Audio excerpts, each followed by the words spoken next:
กินก็ได้ได้บ่เชนเอ้ยลำมันนี่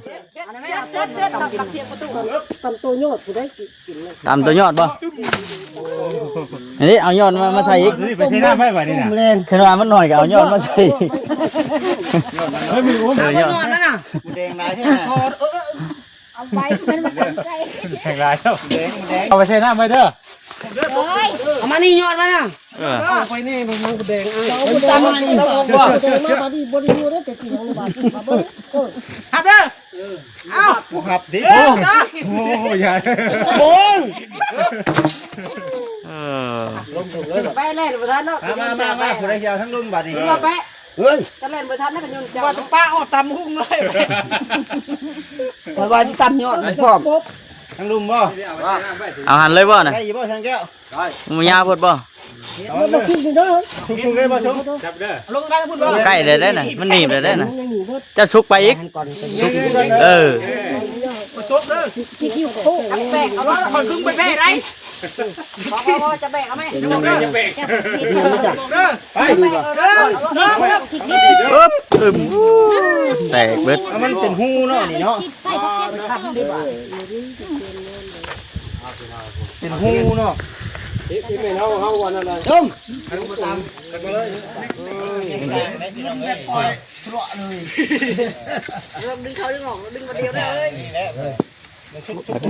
นางแยงบึงเลยก็ได้ ไปแก่เสามาเสานี่ครับวันนี้ผมคนมาถอดมา เอาเท่าไรเอาเท่าไรเสาแม่เอ้ยส่งสุโขเลย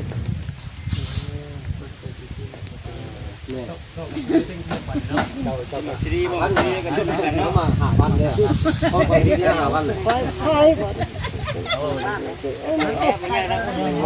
่เราว่าเราอยู่เรื่องมีเงินแล้ว กินเดี๋ยวที่เรากินตอนคนบ่เห็นเนาะ โอ้ต้นใหม่ๆพี่น้องเนาะตำไทยของปีนี้ ต้มตรงลงไป ตัวข้าวบัดนี้ พักกับบงามเลยบ่อยากไปคายพอดีพักก็ล็อกก็เล็กเลย เป็น งามนี่ก็จักสิมี ต้องมันบก ในมันมีนวลบ่จักละ ได้อยู่แล้วเนาะ มันก็เบ็ดเดียวกันเนาะตู้เบ็ดมันก็เบ็ดเดียวกันเนาะ ใครรักมันแม่จักอย่างนี้ เออเบ็ดเดียวกัน แต่ว่ากล้าว่าเฮ็ดมื้อใดสั่นแต่ว่านั่นก็บ่ติดสีสั่นนะนี่จะว่าตอนนี้จะมูกดได้ฮะ นี่บางชั่วโมงวะ ได้ 2 โมง จบจากช่างแล้วมาเป็นพ่อครัวต่อแล้วบัดนี้เนาะ เป็นทั้งไงเป็นทั้งช่างเป็นทั้งพ่อครัวนะเออ นี่จะตำหุ่งว่ะข้าวกินปีกกินหมูแล้ว เดี๋ยวได้สิตามหุงเนาะแล้วก็ปิ้ง ตำมะฮุ่งเขาท่าอยู่เด้เขาท่าอยู่เขาท่าอยู่ ปิ้งหมูสิ มะฮุ่งนี่น่ะรุ่นแบบห้านเอาเด้อนะลุง รุ่น ต้องเกรงใจ บ่รุ่นห้านเอารุ่นก็ฮุ่งรุ่นนี้เออบ่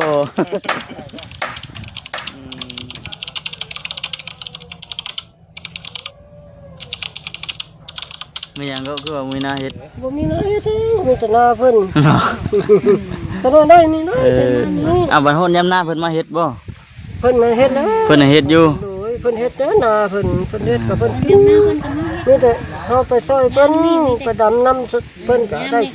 สอบ1 2สอบยาบัดตกแล้วเพิ่นมาปลูกแตงดู คืออันนั้นอันนั้นให้หน้า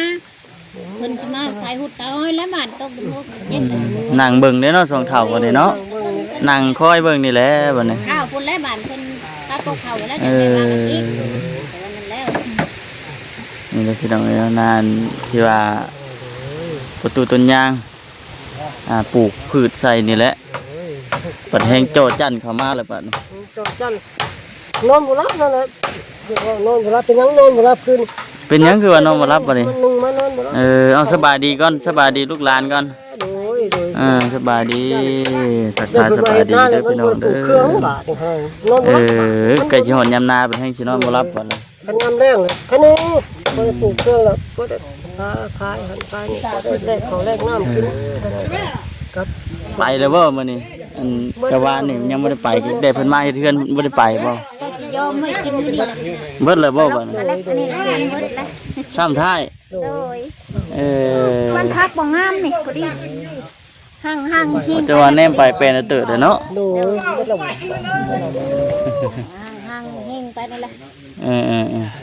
ก็ได้ทำนี้บ้านเมืองคนมาเห็นก็โอ้ยประตูโอ้ยแล้วคนใจดีคือว่าใจ ได้ได้ คนก็เอาเขาให้คนมาเอาสาลีเอาลูกไม้แล้ว ถือว่าปิดจ็อบบ่นี่ซ้ำท้ายเครื่องปลูกของพังเราแม่นเบิดแล้วบ่นี่เดี๋ยวปีหน้าพุ่นแล้วบ่นี่เนาะ คันเป็นบุเฮ็ดนาเพราะคันเป็นเฮ็ดนาก็ ว่าเพิ่นว่าจงไว้แต่ทั้งโน้นนั้นจงไว้ปลูกจ้าเพิ่นนั่น โอ้นู่นที่ว่ายังบ่ได้เฮ็ดให้นานบ่ น้อยแล้วปลูกทางนั้นปลูกไว้น้ำเยอะแล้ว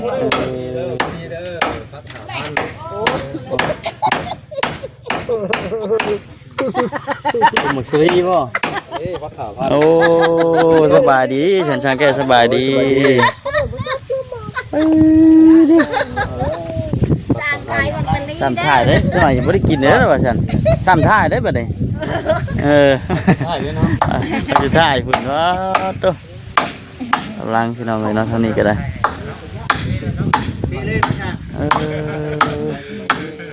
ใกล้แล้วเด้อนี่เนาะ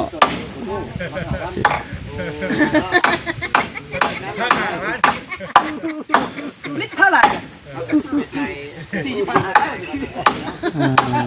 บางตอกกันนี่พี่น้องเลยเนาะฉะนั้นก็ใส่ข้าวใส่หยังก็แม่น สี่ยัว1 2 3 4 5บ่อาหารเนาะข่าวนี่ประมาณจะข่าว8มา10เนาะ สีแถวว่า ลองเอาดู ก็บ่หุ้งได้ซั่นตู้เฮ็ดได้ได หมดกับ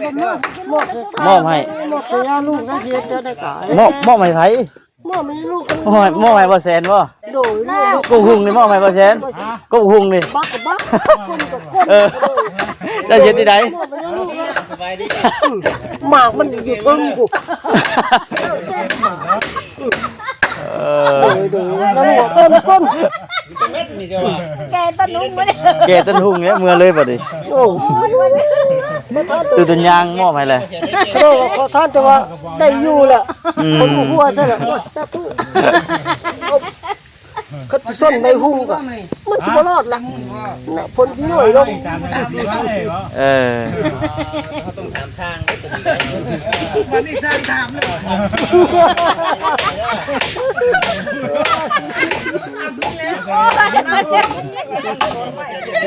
แล้ว เนาะ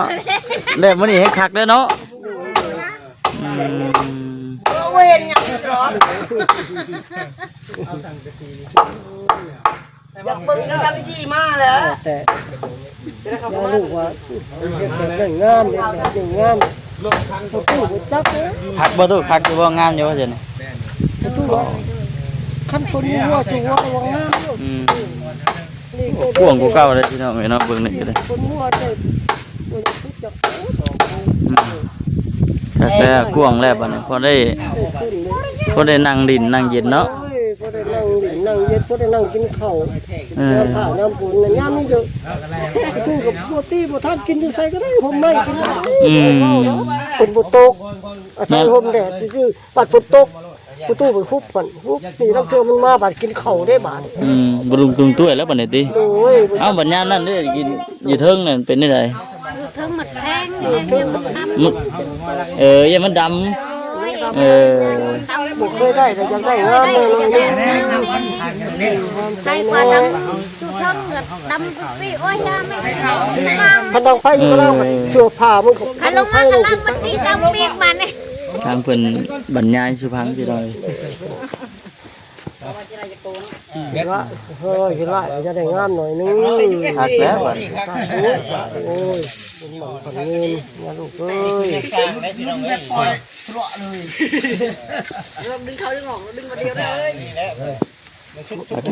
นั่งแยงเบิ่งเลยก็ได้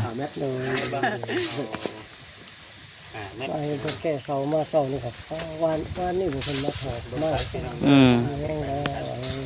เอาเท่าไหร่เอาไปที่โต๊ะแม่เอ้ยส่งสบู่เลย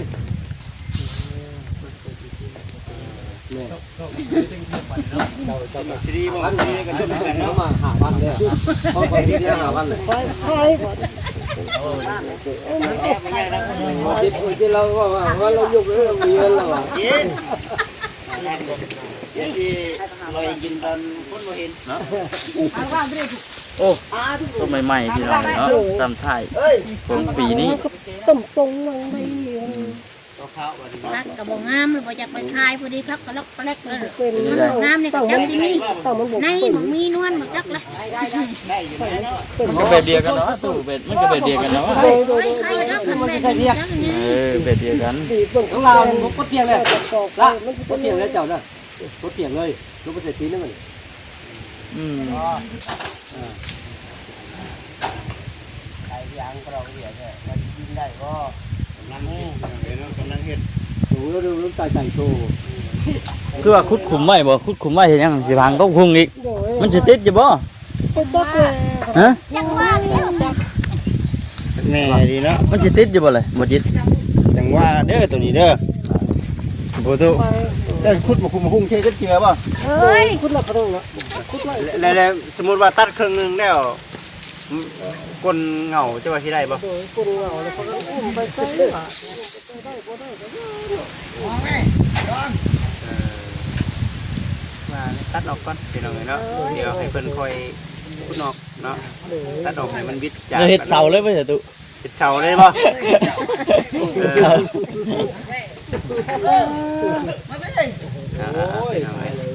สา ผู้ตู้เฮ้ยสบายดีทั้งคณะ FC เพิ่นแน่คุณเนาะ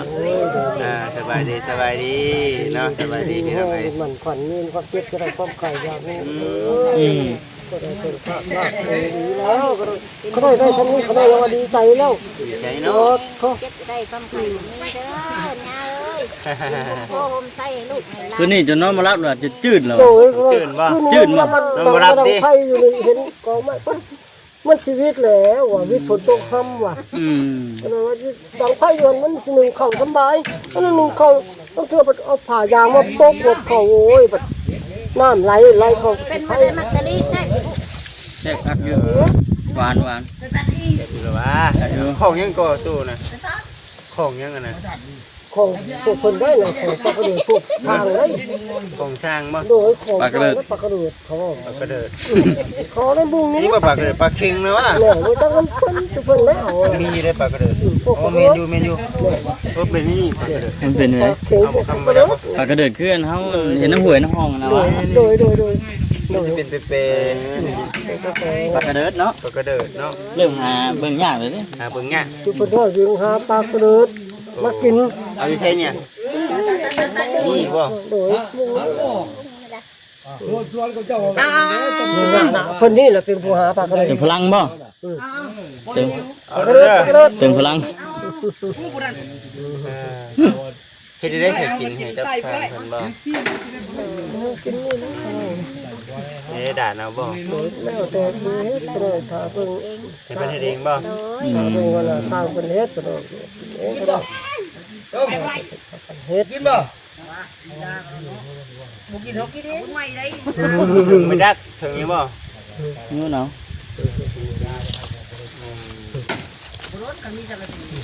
โอ้แล้วได้นี่เนาะจะหน่อย ถ้าจะอยู่ ยายไปแล้วก็เนาะ อะไรอยู่สั่นนี่ ดีใจแล้วก็เลยพี่น้องเอ้ย เฮ้ยเจ๊ดี ซ้ำว่ามีแห้ง ให้ความไข่อยู่นี่เด้อย่าเป็นโฮมโพมใส่ให้ลูกให้หลานหน้าบ้านที่3คนหน้าบ้านนี่ย่าเอ้ย เพราะอันนี้น่ะทำ กัน ใช่ไหม คือกันอยู่ดีมีแห้งคือกัน เขาต้องสังกะสีในช่วงที่แบบว่าเฮาเหยียบสังกะสีนะ บ่ใช่บ่ซื้อสิ่งหนึงมาไว้ให้ทางมันสร้างคนได้กิน คือมีบ่เฮ็ดได้จากผู้เฒ่าแล้วตกจิ๋วผู้เฒ่าแล้วตกจิ๋วผู้เฒ่าเลยแท้ขึ้นได้ไหม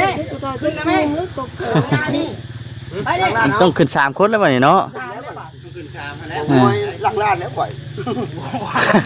จะน้อยกว่าบ่เทิงอีกดิ บ่เลยให้ปลากระโดดเด้อขึ้นเด้อปลากระโดดเด้อบาด แม่บ่ได้บากก่อนบ่เนาะ ตรงไหนก็ได้เด้อสู้รอลงมาที่นี้เลยเรียกบ่ต้องปาก ให้ลงมาเฮ็ดกินเองได้ยันบ่ถือปากได้อันเนี้ย อืม เอาไปใต้ใหม่เราเอา ตักเลยเป็นผู้เฮ็ดก็ ไม่ใช่ เป็นไร อยู่กลางไปเจ้ามันมาไปอยู่กลางนี่แหละ ลกมาบ่ล่ะ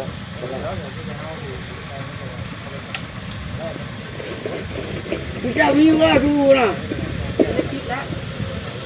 ทำไมยังเล็กชิด จมอย่างเด้ตักเลยเลยกินวัดงงได้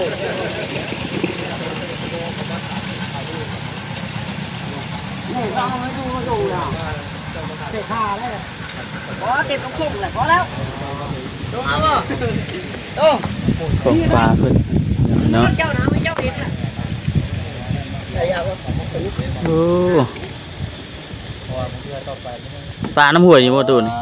ไปมองไปเลย บ่ นี่นะปลานี่บู เออน้องอยู่ใกล้นี้ บัดนี้มันน้ำลกหลายแล้วมัน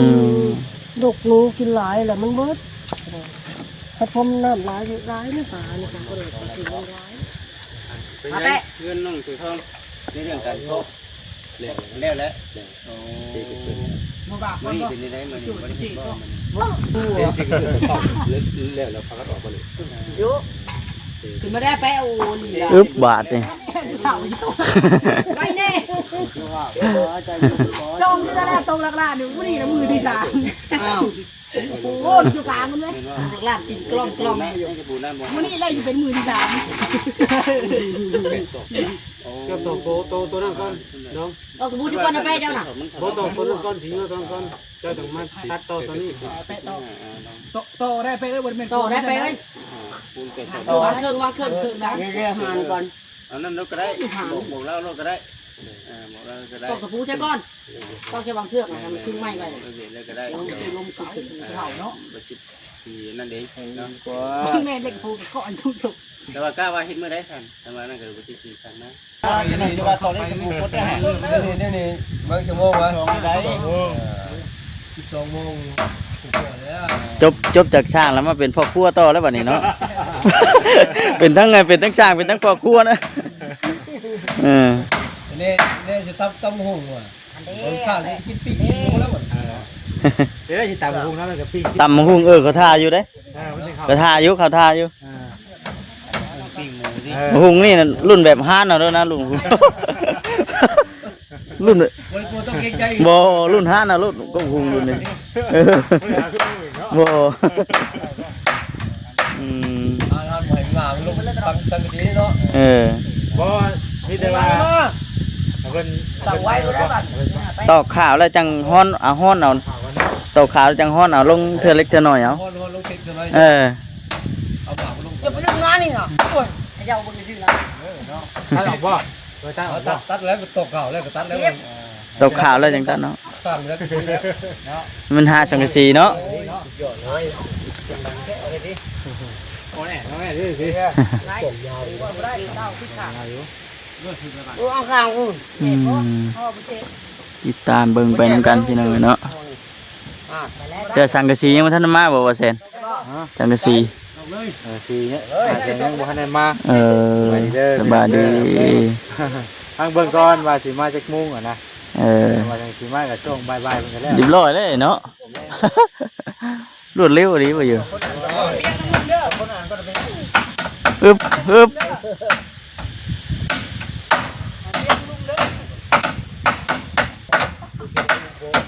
กันเทียนมันก็คือกูงอยข้าคือจากย่านตกเนาะย่านตกเนาะโอ้ ปีนี้เลยเป็นรถแล้วเนาะไป ต้องใช้จากที่เขาเองนะ นี่โดยเหรอจะได้ จะโดยบ่ จะโดยเลย จะโดยแล้ว อยากจะโดย ทางจะได้ต้องตัวเดียวเรื่องกับแปะเจ้าสบายแล้วนะ เอาลงมามัน แล้ว อยาก เร็วรถไป กินเลยโอ้ยเคยเห็นเลย เคยกินแล้วก็โดดเติมได้น่ะ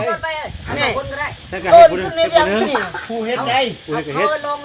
ผู้เฮ็ดกิน ปันแผนกกันเนาะ เป็นอะไรกัน แบ่งแผนกกันบ่นี่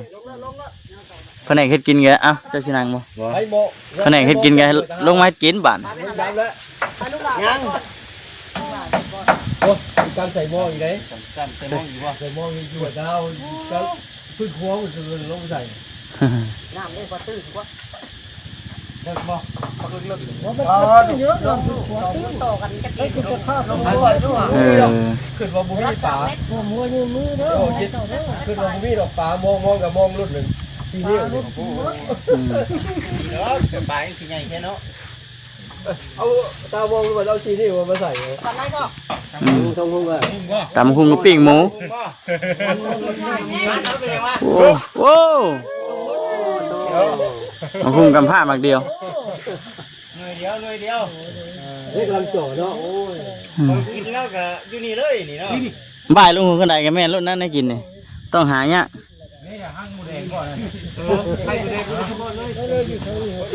ใบพุ่งอ่ะบุ้มีทีเอาไปถึงใบพุ่ง เราเลี้ยงไว้เลยเลี้ยงเผาคนใดอยู่